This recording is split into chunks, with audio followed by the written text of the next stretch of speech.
नमस्कार, मैं सत्येंद्र कुमार और आज हम बात करेंगे सुप्रीम कोर्ट के 1 अगस्त के फैसले के बारे में। सुप्रीम कोर्ट ने आरक्षण पर जो फैसला 1 अगस्त को दिया है, उस पर सारे सोशल मीडिया और राजनीतिक पार्टियों में खलबली मचा दिया है। तो चलिए बात करते हैं कि आखिर सुप्रीम कोर्ट ने अपने फैसले में क्या कहा है और इस फैसले का आम जन पर क्या प्रभाव पड़ने वाला है। 1 अगस्त 2024 को सुप्रीम कोर्ट के संवैधानिक पीठ ने एक फैसला सुनाया, जिसमें सुप्रीम कोर्ट ने ये माना कि जो एससी समाज है उसमें भी वर्गीकरण होना चाहिए और जो उसमें क्रीमी लेयर हैं उनको आरक्षण का लाभ नहीं मिलना चाहिए और जो ज़रूरतमंद हैं उनको आरक्षण मिल सके, इसलिए ये राज्य सरकारों को फैसला लेना चाहिए। लेकिन बात ये है कि क्या राज्य सरकार एससी के मामलों में, शेड्यूल कास्ट के मामलों में कोई कानून बना सकती है? तो नहीं बना सकती, क्योंकि संविधान के आर्टिकल 341 और 342 सिर्फ ये पावर राष्ट्रपति और पार्लियामेंट को, संसद को देती है कि संसद इस पर कानून बना सकती है राष्ट्रपति के सिफारिश पर या राष्ट्रपति के कहने पर। इसमें राज्य कुछ भी नहीं कर सकता। लेकिन सुप्रीम कोर्ट के इस फैसले में है कि राज्य चाहे तो साइंटिफिक डाटा के आधार पर वो किसी को इससे निकाल सकती है और किसी का आरक्षण बढ़ा सकती है। हालांकि उसने एक ये भी लगाया है कि आप 100% इसमें किसी एक समाज को कोटा नहीं दे सकते। तो कोटा के अंदर कोटा, क्या ये सही है? या सही है तो सिर्फ एससी में ही क्यों है? क्यों ये ईडब्ल्यूएस में नहीं है? क्या ईडब्ल्यूएस में कोटा विदिन कोटा नहीं होना चाहिए? तो काफ़ी सारे सवाल हैं, इसी पर आज हम चर्चा करेंगे। लेकिन उससे पहले समझते हैं कि कोर्ट की टिप्पणी क्या है और ये मामला क्या था। सुप्रीम कोर्ट के संवैधानिक पीठ, जिसमें 7 जजों की ये पैनल था, मुख्य न्यायाधीश DY Chandrachud, justice Manoj Mishra, justice BR Gavai, justice Pankaj Mittal, justice Vikram Nath, justice Satish Chandra Sharma और जस्टिस बेला त्रिवेदी, 7 जजों के पीठ में जो टिप्पणियाँ की हैं उस पर भी हम चर्चा करेंगे कि क्या शेड्यूल कास्ट कोटे में कोटा संवैधानिक है। CJI चंद्रचूड़ और जस्टिस मनोज मिश्रा जी इस पर सहमति जताते हैं कि कोटे में कोटा संवैधानिक है। क्या शेड्यूल कास्ट कोटे में भी क्रीमी लेयर का फार्मूला लाना चाहिए?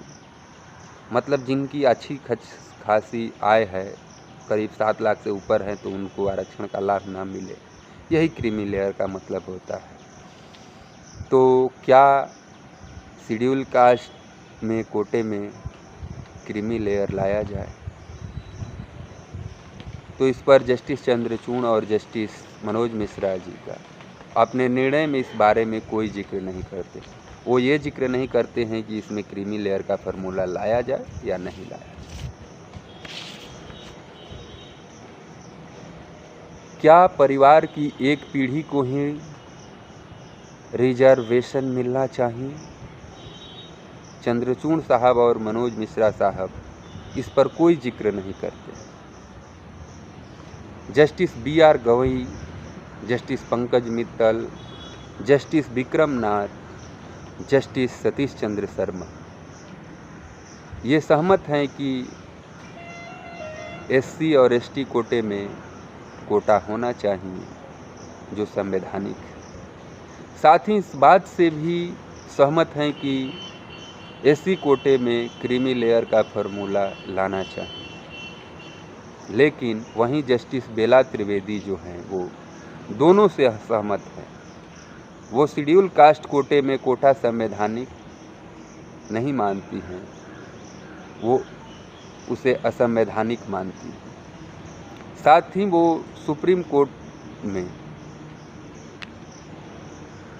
अकेले जज हैं जो इस बात से एग्री नहीं करती हैं। उनका मानना है कि शेड्यूल कास्ट कोटे में क्रीमी लेयर का फार्मूला लाने के बारे में सही नहीं है और वो इससे असहमति अपनी जताती। क्या एक ही पीढ़ी को रिजर्वेशन मिलना चाहिए? मतलब एक पीढ़ी को रिजर्वेशन मिल गया तो दूसरी पीढ़ी को रिजर्वेशन का फ़ायदा नहीं मिलना चाहिए। क्या ये संवैधानिक है? जस्टिस पंकज मित्तल जो हैं वो सहमति जता रहे हैं कि हाँ, परिवार के एक ही पीढ़ी को रिजर्वेशन मिल गया तो दूसरे पीढ़ी को रिजर्वेशन नहीं मिलना चाहिए। Justice DY Chandrachud, justice Manoj Mishra, justice Vikram Nath, justice Satish Chandra Sharma, justice Bela Trivedi इस बारे में कोई जिक्र नहीं करती है। यानी सिर्फ एक जस्टिस हैं, जस्टिस पंकज मित्तल। उनको लगता है कि एक जनरेशन को अगर रिजर्वेशन मिल गया तो दूसरे जनरेशन को ज़रूरत नहीं। अब समझते हैं कि पूरा ये मामला क्या था जिस पर आज राजनीतिक पार्टियों में खलबली मची हुई है। जो भी उस समाज से लोग आते हैं उनका क्या मानना है, और जो दूसरी विचारधारा है जो आरक्षण के खिलाफ बातें करती है कि किसी अयोग्य व्यक्ति को ये लाभ दिया जा रहा है और उस जगह पर जाकर वो कैसे सही काम करेगा और अपनी जिम्मेवारी सही से निभा पाएगा। वहीं दूसरी तरफ जो है कि दूसरा विचारधारा है जो सोशल जस्टिस की बात करता है, सामाजिक न्याय की बात करता है। वो कहता है कि आरक्षण जो है वो प्रतिनिधित्व है, वो कोई गरीबी उन्मूलन कार्यक्रम नहीं है। गरीबी दूर करना है तो आप कई तरह से लाभ दे सकते हैं। इस पर 2007 में बिहार के मुख्यमंत्री नीतीश कुमार ने भी दलित और महादलित बनाया था, जिसको कोर्ट ने गलत ठहराया और महादलितों के लिए अलग से सरकार योजनाएं बनाई, लेकिन आप उसको आरक्षण नहीं दे सकते। लेकिन ये मामला जो है ये पंजाब का मामला है। तो चलिए क्या मामला था जिस पर 1 अगस्त को निर्णय आया, पूरा केस क्या है। पंजाब सरकार ने 2006 में एक कानून बनाया था, जिस कानून में सेक्शन 4 के साथ सब सेक्शन 2 में कहा गया कि सरकारी नौकरियों में 25% जो रिजर्वेशन है वो अनुसूचित जाति को और 12% रिजर्वेशन अन्य पिछड़ा वर्ग को दिया जाएगा। इस कानून के सेक्शन 4 के सब सेक्शन 5 में कहा गया कि अनुसूचित जाति के लिए कुल जो रिजर्वेशन सीटों में से 50% सीटों पर रिजर्वेशन वाल्मीकियों को और मजहबी सिखों को दिया जाए। इस कानून के सेक्शन 4 के सब सेक्शन 5 को असंवैधानिक बताते हुए देवेंद्र सिंह नाम के पिटिशनर ने Punjab and Haryana high court में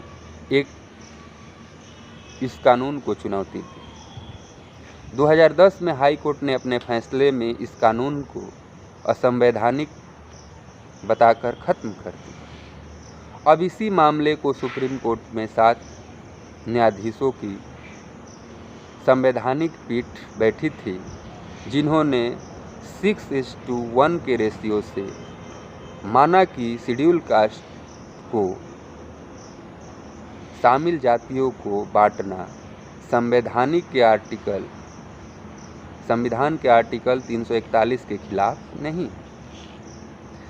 कोर्ट ने अपने फैसले में राज्यों के लिए जरूरी हिदायत भी दी है कि कहा है कि राज्य सरकार मनमर्जी से फैसला नहीं कर सकती हैं और इसके लिए कुछ शर्त होगी।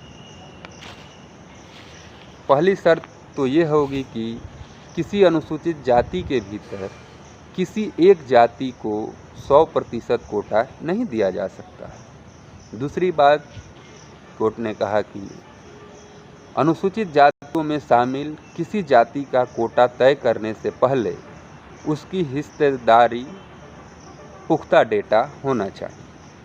अब प्रश्न ये उठता है कि क्या अब शेड्यूल कास्ट कैटेगरी में भी क्रीमी लेयर बनाकर उनमें शामिल कुछ जातियों को रिजर्वेशन से बाहर किया जा सकेगा?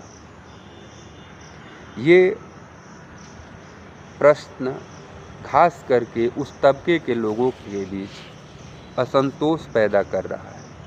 उनका मानना यह भी है कि क्या जो पढ़े लिखे तबके हैं उनको सरकार उससे निकाल देगी बाहर, और जिनको लाभ देने की बात कह रही है सरकार, वो इन नौकरियों में ना जाएं और सरकार नॉट सुटेबल फाउंड लिखकर उनके पद को खाली रखे और बैकलॉग जो भर्तियां हैं उसको भी ना भरे और फिर वो ओबीसी और जनरल कास्ट में वो वैकेंसियाँ चली जाएं, तो फिर धीरे धीरे वो जो समाज है, एससी समाज, एसटी समाज, वो और पिछड़ता रह जाएगा। उस एससी समाज की 16% आबादी है और जो रिप्रेजेंटेशन की प्रतिनिधित्व की बात की जा रही है आज भी 5% से अधिक नहीं। तो इसलिए जो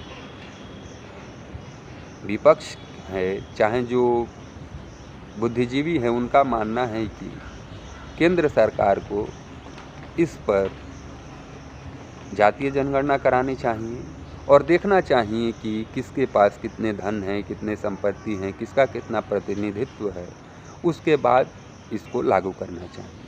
नहीं तो इस पर अध्यादेश लाकर और सुप्रीम कोर्ट के फैसले को बदल देना चाहिए। आप जानते हैं कि सुप्रीम कोर्ट कोई कानून नहीं बना सकता।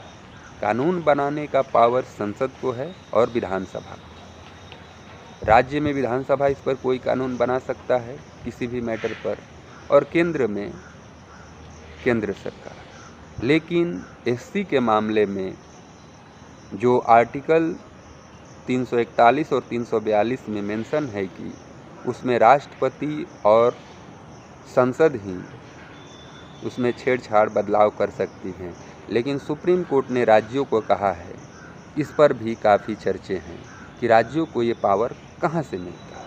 ये संविधान के मूल ढांचे के खिलाफ फैसला है। दूसरी बात यह है कि क्या क्रीमी लेयर का फार्मूला एससी एसटी में लागू होना चाहिए या नहीं लागू होना चाहिए। एक तरफ तो सुप्रीम कोर्ट कहता है कि आपके पास साइंटिफिक डाटा होना चाहिए, तभी आप इसमें बदलाव कर सकते हैं, और ये डाटा करने के लिए जातिगत जनगणना जरूरी है।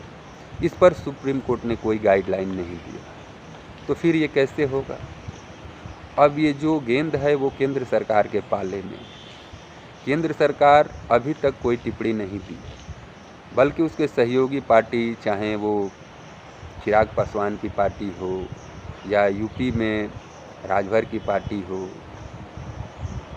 और बिहार में आरजेडी पार्टी हो, ये सारे खुलकर बात कर रहे हैं कि ये सही नहीं है। इस पर केंद्र सरकार को प्रॉपर कोई कानून बनाना चाहिए।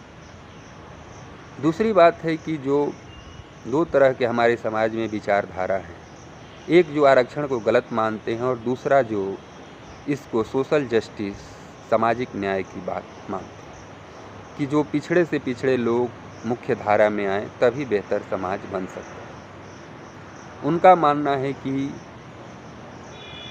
जब भी केंद्र सरकार इस तरह के फैसले आते हैं तो खामोश हो जाती हैं, क्योंकि उसे वोट बैंक की चिंता रहती है और वो सही निर्णय नहीं ले पाती है। कुछ दिन पहले आपने देखा होगा इसी सरकार के दौरान कि SC/ST मामले जो थे उसमें सुप्रीम कोर्ट ने निर्णय दे दिया कि किसी की गिरफ्तारी नहीं होगी, और जब तक इसको साबित न हो जाए कि ये जो केस है वो सही है तब तक किसी की गिरफ्तारी नहीं।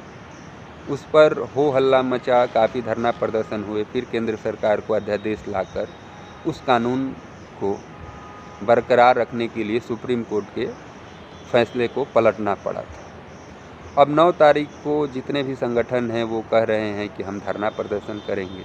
अब देखना है कि इस पर केंद्र सरकार आखिरी फैसला क्या लेता है, क्योंकि कोई भी कानून बनाने का केंद्र सरकार के पास ही पावर है, और जो स्टेट लिस्ट में जो मामले हैं उस पर स्टेट बनाता है।